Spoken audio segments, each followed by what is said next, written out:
The Harbor Bistro sat on the waterfront, its floor-to-ceiling windows offering views of the bay as twilight painted the sky in shades of orange and purple.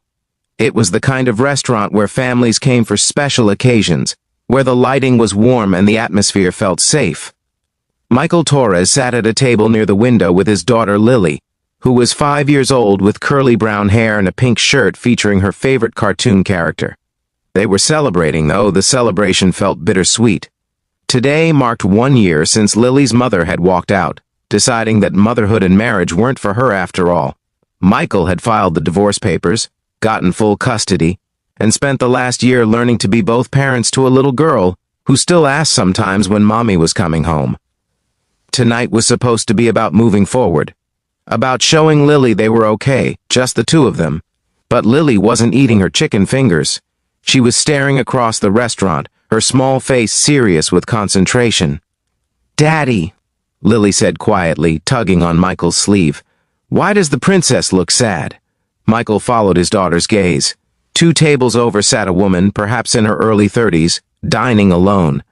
She had blonde hair pulled back, wore a tan sweater that looked expensive, and was staring at her phone with an expression that even from a distance looked like barely contained grief. "She's probably just tired, sweetie," Michael said gently. "Sometimes grown-ups look sad when they're just thinking about things." "No," Lily insisted with the certainty only children possess. "She's sad. Like you were sad after mommy left. I can tell." Michael felt his heart squeeze. His daughter had inherited his ability to read people, to sense emotions beneath surfaces. It was a gift and sometimes a burden. "Maybe," Michael admitted. "But we should let her have privacy, okay? Sometimes people want to be alone with their feelings." Lily considered this, then shook her head. "But you told me that when people are sad, we should be kind to them. That kindness helps." Before Michael could respond, Lily slid out of her chair. "Lily, wait!" But his daughter was already walking across the restaurant with the fearless determination of a child who hadn't yet learned that approaching strangers could be complicated.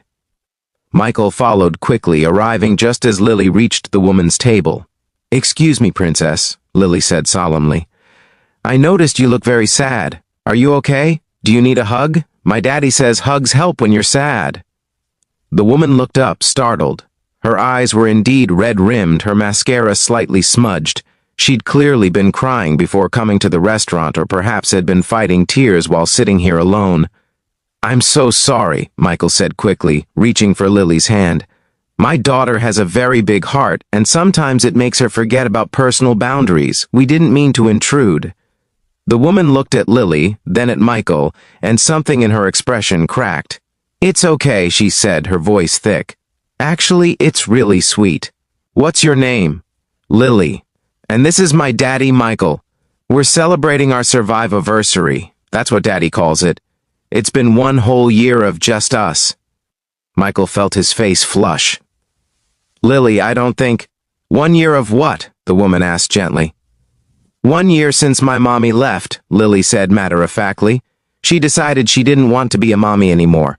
Daddy says that's her choice, and we have to respect it even if it hurts. And it did hurt a lot, but we survived, so we're celebrating." The woman's eyes filled with fresh tears. "That's a very good way to think about it. A survive-aversary. I like that." "Why are you sad?" Lily asked with the directness of children. "Did someone leave you too?" "Lily," Michael said, mortified. "That's too personal. I'm so sorry, ma'am. We'll leave you alone." "No, it's okay," the woman said. She looked at Lily and made a decision. "Someone did leave. My husband. We were married for 4 years. Today was supposed to be our anniversary. But 6 months ago, he told me he'd met someone else. Someone younger, more exciting. He said I was too focused on my career, too boring. So he left." She wiped her eyes. "I'm sitting here alone on what would have been our anniversary because I didn't want to sit home alone. But sitting here alone isn't much better. So yes, I'm very sad. You're right about that." Lily climbed onto the chair next to the woman without asking permission. "That's very sad. But my daddy says that when someone leaves, it means they weren't the right person. Because the right person stays even when things are hard." The woman laughed, a wet sound mixed with crying. Your daddy is very wise. He's the best daddy ever, Lily said loyally. And he's very sad sometimes too. I hear him crying in his room at night when he thinks I'm asleep. But he's getting better, and you will too. That's what surviving means. Michael wanted the floor to open up and swallow him, but the woman was looking at him with something like understanding, like recognition. I'm sorry, the woman said, for what you've been through. It's hard, isn't it? Being left. It is, Michael said quietly. He should walk away, take Lily back to their table, let this woman have her private grief. But something in her eyes kept him there. I'm Michael Torres, and you've met Lily, who has absolutely no filter. I'm Emma Hartley, the woman said, and I think Lily's filter is exactly what I needed tonight. Do you want to eat with us? Lily asked. We have chicken fingers, and they're really good. And Daddy lets me have chocolate cake because it's a special occasion. You could have cake too. Cake helps when you're sad. Emma looked at Michael, a question in her eyes. He should say no. This was awkward, inappropriate, a stranger intruding on their celebration of survival. But Emma looked so alone. And Lily was right that kindness helped. And maybe, Michael thought, they were all just people trying to get through hard things. We'd be happy to have you join us, Michael said. If you'd like. No pressure. But the chicken fingers really are good. And Lily's right about cake helping. Emma gathered her things and moved to their table. What should have been an awkward dinner became something else entirely. Lily chattered about school, about her favorite cartoons, about her daddy's terrible cooking that got better with practice. Emma laughed, real laughter that reached her eyes. Michael and Emma talked too, carefully at first, then more openly, about the shock of being left, about the self-doubt that followed, about learning to rebuild identity when half of who you thought you were had walked away. I threw myself into work after she left, Michael admitted. Built up my consulting business, took on too many projects, thought if I was successful enough it would prove I was worth staying for.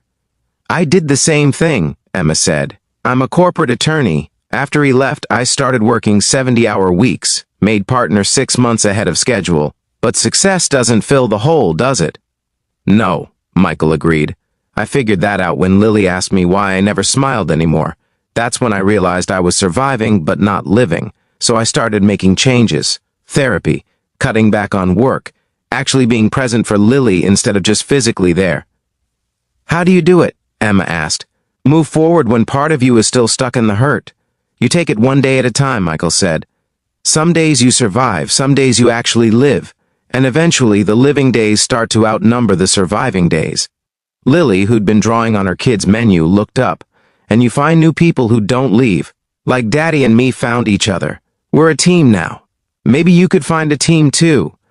Emma smiled, and it was the first genuine smile Michael had seen from her. Maybe I could.